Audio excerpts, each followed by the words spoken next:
This is TechCrunch.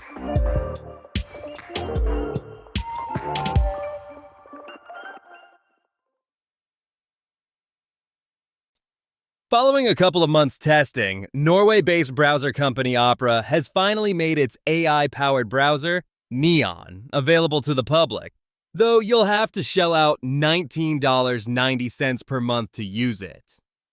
Opera first unveiled Neon earlier this year in May and launched it in early access to select users in October.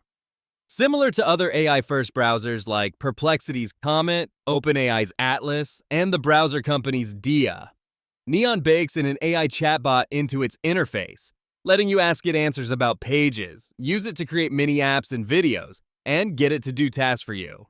The browser uses your browsing history as context, so you can do things like ask it to fetch details from a YouTube video you watched last week or the post that you read yesterday.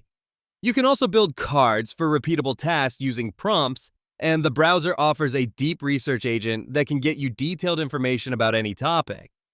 The browser also has a new tab organizational feature called Tasks, which contains workspaces of AI chats and tabs. This feature is more like tab groups combined with Arc Browser's Spaces feature, which has its own context for AI. In addition to the AI features, the subscription gives users access to top models like Gemini 3 Pro, GPT 5.1, Veo 3.1, and Nano Banana Pro. Subscribers will also get access to Opera's Discord community and direct access to its developers. Christian Colondra, EVP of Browsers at Opera, said, "Opera Neon is a product for people who like to be the first to the newest AI tech. It's a rapidly evolving project with significant updates released every week. We've been shaping it with our founders community for a while and are now excited to share the early access to it with a larger audience." The company noted that its other products like Opera One, Opera GX, and Opera Air also have free AI features like a chat-based assistant. Meanwhile, browser incumbents are taking a slower approach to adding AI features to their products.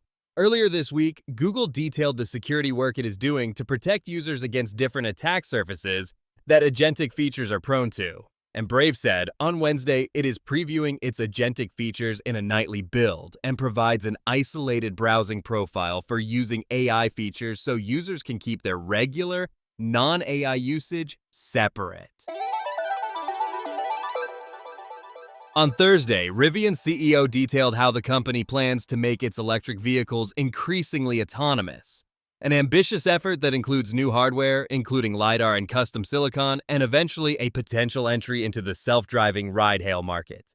The announcements at the company's first Autonomy and AI Day event in Palo Alto, California, shed fresh light on Rivian's technology development, much of which has been kept undercover as it pushes to begin production of its more affordable R2 SUV in the first half of 2026.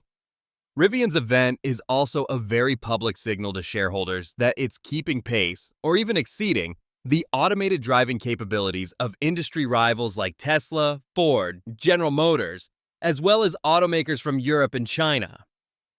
Rivian said it will expand the hands-free version of its driver assistance software beyond highways to over 3.5 million miles of roads across the USA and Canada. This expanded access will be available on the company's second-generation R1 trucks and SUVs. It's calling the expanded capabilities Universal Hands-Free and will launch in early 2026. Rivian says it will charge a one-time fee of $2,500, or you can pay $50 per month. CEO RJ Scaringe said, "What that means is you can get into the vehicle at your house, plug in the address to where you're going, and the vehicle will completely drive you there." After that, Rivian plans to allow drivers to take their eyes off the road. He said, "This gives you your time back. You can be on your phone or reading a book, no longer needing to be actively involved in the operation of a vehicle."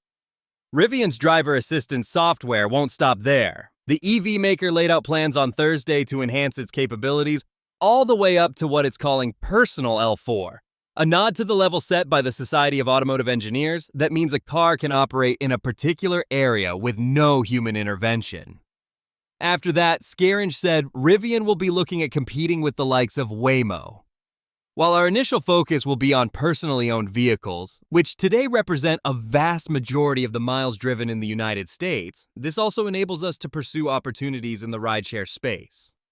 To help accomplish these lofty goals, Rivian has been building a large driving model. Think an LLM, but for real-world driving.